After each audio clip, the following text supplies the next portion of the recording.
Um caso em Goiânia no ano de 2022 chamou a atenção dos noticiários. Uma jovem de 19 anos estava grávida de gêmeos. Mas o que é que tem de mais nisso? É simples. Embora fossem gêmeos, eram gêmeos de pais diferentes. Essa menina, embora não soubesse, acabou soltando dois ovócitos no mesmo dia. E por incrível que pareça, no mesmo dia ela teve relação sexual com dois homens diferentes.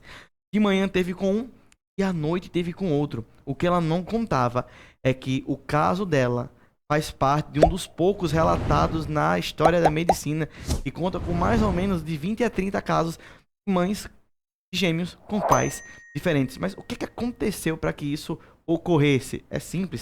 Se você quer entender um pouco sobre fecundação e gravidez, eu me chamo Jonas, sou professor de biologia aqui do Ciência do Papel e te chamo para esse mundo assustador, mas também magnífico da gestação.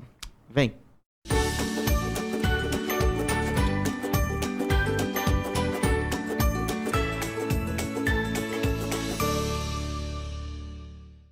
E aí, galera massa, sejam bem-vindos a mais uma aula aqui no Ciência no Papel. A gente tá dando finalmente um pontapé para terminar essa parte de reprodução na parte que eu diria mais bela de todo o processo, que é a parte da fecundação. Se você não viu a nossa aula de menstruação, eu recomendo que você veja aqui na nossa playlist para que você fique por dentro, porque muitos dos conceitos que eu vou utilizar aqui, a gente acabou comentando naquela aula. Mas, prof, por que tem a ver tanta coisa? Pessoal, fecundação é aquela etapa onde você vai ter o surgimento finalmente de um novo ser vivo, no nosso caso, de um novo ser humano. Então, quando você tem, por exemplo, o momento do ato sexual do homem com a mulher e acontece a ejaculação, os espermatozoides que aquele cara liberou na vagina, eles vão subir aqui pelo útero, e aqui tem uma coisa interessante. Os espermatozoides, eles vão seguir para dois caminhos diferentes, né? Já que é uma tuba direita e uma tuba do lado esquerdo. Mas, prof, por que eles fazem isso? Por que não vai todo mundo para um canto só? É simples. Você, menina que está me assistindo, normalmente você solta um ovócito por um ovário e no outro mês solta por outro. Pode acontecer também de você só soltar mais por um lado do que por outro. Mas na natureza, isso foi uma forma de ser vantajosa. Por exemplo, já pensou se todos os espermatozoides fossem por um lado, mas o ovócito que saísse fosse do outro, daria um desperdício. Então, toda vez que chegam ali dentro do útero, eles se dividem para as duas tubas, um para a direita e outros para a esquerda. É sempre importante lembrar que nesse caminho, vários deles vão morrendo por causa da acidez, seja por causa de questões do próprio espermatozoide que não tinha alguma competência para conseguir chegar lá, seja, por exemplo, alguma substância que esteja sendo produzida ali na vagina ou no próprio útero, que pode acabar acabando com a vida deles. Mas, prof, beleza, entendi. E aí, o que acontece? Vem o momento da fecundação. A gente sabe que são liberados em torno de 300 a 500 milhões de espermatozoides, mas que apenas um consegue fecundar. E acabe com essa história de que, foi porque eu fui o mais rápido. Não, não foi por causa disso não, tá? Acabe com isso. Você não é o Usain Bolt para estar correndo como um velocista. Eu coloquei essa linda imagem e ela ajuda a gente a entender as etapas da fecundação. Então veja, essa bolota amarela bem grande está representando o ovócito, gameta feminino. Enquanto que aqui no azulzinho você tem o espermatozoide, que é o gameta masculino. Prof, beleza, até aqui eu entendi. O que é que acontece? Pessoal, neste momento que vocês estão observando, olha que legal. Vocês estão vendo o espermatozoide ele entrando em contato com o ovócito. O ovócito ele tem várias partes, mas para nós só interessa saber que ele tem o núcleo aqui no meinho e essa zona pelúcida. Não é porque é fofinha não, tá? É porque o nome é isso mesmo. Então o que acontece? Na hora que o espermatozoide ele vai entrar em contato, a primeira coisa que ele vai fazer é encostar no ovócito. Esse encostar dele é bem diferenciado. Ele tem um monte de células aqui no ovócito do lado de fora, e aí quando o espermatozoide ele encosta, vou botar aqui para vocês verem, ele fica fazendo força até essas células se abrirem e ele conseguir tocar nessa zona pelúcida. Tá, prof, mas para que isso?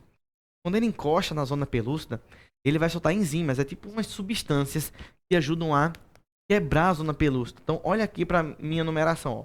No número 1, o tozoide está tocando na zona pelúcida. No número 2, ele está soltando substâncias que degradam essa zona para que ele consiga finalmente adentrar. Depois que ele degradou e consegue ter o contato, aí é que a magia acontece. Porque depois que ele consegue entrar em contato, o núcleo do espermatozoide e o núcleo do ovócito, eles se fundem para formar uma nova pessoa. Olha que incrível. Para você ter uma noção, um ser humano tem 46 cromossomos. 23 está no espermatozoide do pai, 23 está no ovócito da mãe. Quando os dois núcleos se juntam, 23 com 23 dá os 46 que todos nós possuímos.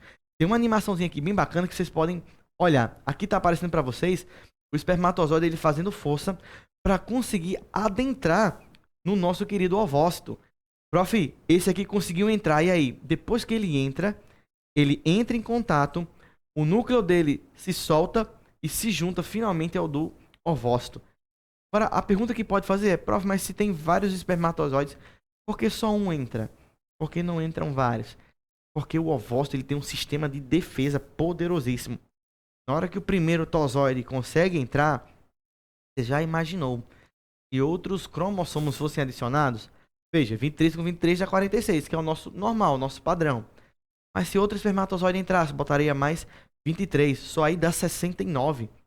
Se entrasse mais um, prof, 69 jogasse mais 23, ia para 92.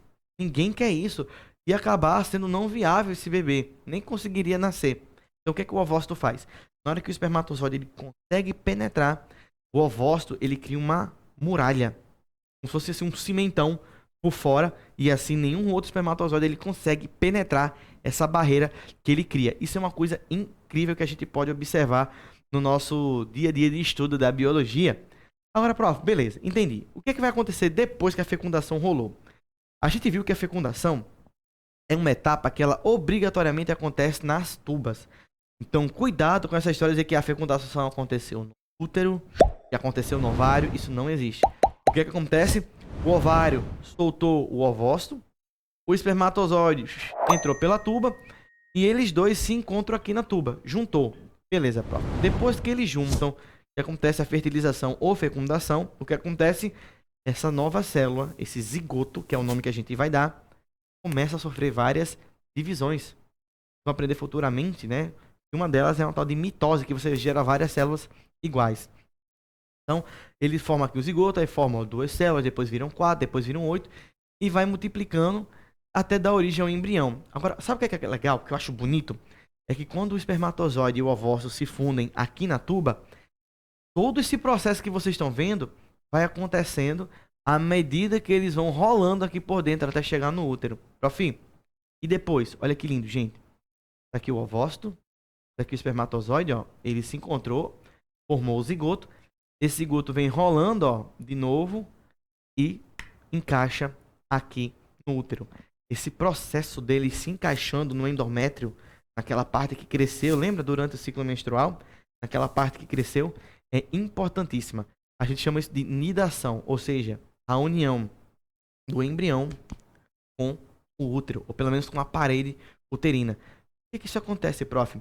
Essa união é importante para que ele possa, a partir dali, ficar preso, ancorado e também começar a receber nutrientes para que ele possa se manter. Além disso, eu queria botar aqui para vocês uma revisão de como é esse caminho do espermatozoide até chegar lá no ovócito. Então, no homem, aqui é uma boa revisão que você vai ver, ó. Ele vai sair do testículo, vai para o epidídimo, vai subindo, ó, no ducto deferente e sai pela uretra na ejaculação. No interior do canal vaginal, ele vai estar lá na vagina, segue para o útero, até por fim sair nas tubas uterinas, onde acontece a fecundação. É bem bacana, dá pra gente perceber isso. Eu também coloquei para vocês que pode acontecer de uma pessoa desenvolver gravidez ectópica. Prof, o que é isso, ectópica?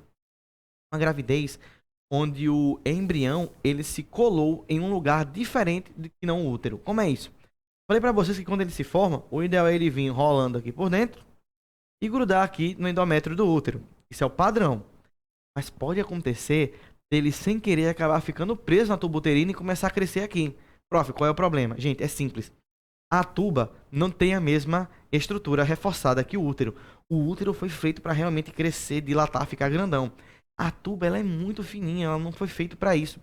Então, se não tiver uma intervenção cirúrgica aqui, o que é que vai acontecer? Essa tuba vai rachar e no que ela rachar, infelizmente, a mulher pode ter uma hemorragia. Então, nesse caso, muitas vezes o médico ele vem e corta isso daqui, a moça vai perder um ovário e uma tuba, não vai ficar estéril, obviamente, mas ela já vai ter uma dificuldade maior para poder ter filhos, porque ela só vai contar com apenas um ovário. Mas, prof, vamos supor que deu certo a gravidez, que realmente aconteceu. Então, olha que lindo. Você vai ter aqui o momento da concepção, que é quando eles se encontram, o espermatozoide e o ovócito. Ele vai grudando aqui, ó, na parede do útero e vai se desenvolvendo. Com 5 semanas você já consegue ver isso. Com 6 semanas você já vê aqui um corpinho dobrado. Com 7 semanas você já tem isso daqui. Com 8 semanas você já tem o formatozinho mais parecido com o do corpo humano. Aqui também, que a gente chama de cabeção, né? Fica com a cabeça grande. Na 10ª semana ele já tem aqui um formato mais parecido.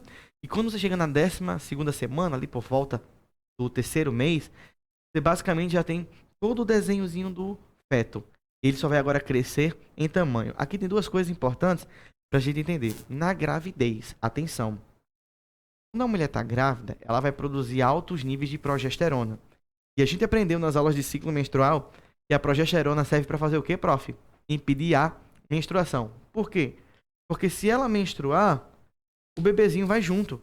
Então, não é normal, não é para acontecer durante a gravidez a menstruação acontecer também. Então, se a menina engravida, menstruação para. Se a menstruação vem, é porque a gravidez não aconteceu. É por isso que muitas meninas, às vezes elas, quando querem engravidar, ficam com aquela ansiedade, né? Torcendo para a menstruação não vir, porque isso vai ser um sinal positivo de gravidez. Só que tem uma outra coisa. Além da ausência da menstruação, tem outro sinal para você saber se realmente está gestante. Como é que é, prof? Na hora que a maioria das mulheres percebem que, opa, minha menstruação é regular, tá, já está atrasada aqui 4 dias, 5 dias, 6 dias, ou 7 dias já de atraso, ela já vai ficar pensando, opa, tem alguma coisa errada. E aí muitas vão fazer o famoso teste de gravidez de farmácia. O que é isso, prof? Ela compra um aparelhinho, faz xixi e bota xixi nesse aparelho. Esse aparelho, ele serve para detectar um hormônio chamado HCG, que é produzido em mulheres que estão gestantes. Olha que interessante. No início da gravidez, esse hormônio ele vai ficar ali somente no sangue. Só que com o passar dos dias, a quantidade desse hormônio fica tão alta, mas tão alta, começa a sair na urina. E prof, exatamente, começa a sair na urina. Isso é interessante porque na hora que ela faz esse teste de gravidez, ela coloca esse xixi lá, o que é que vai acontecer? Se ela tiver esse hormônio, a maquininha vai marcar positivo, dando a entender que ela está gestante. Então, se atrasou a menstruação e deu positivo no teste de farmácia para gravidez, não tem o que fazer. Essa menina agora está gestante, quer ela queira, quer não, o fato é que ela acabou de engravidar. Mas a gente vai ter aulas também sobre a questão dos métodos anticoncepcionais, de como se pode fazer para evitar uma gravidez indesejada. E você não pode, logicamente, ficar de fora disso. Um cheiro bem grande e até mais!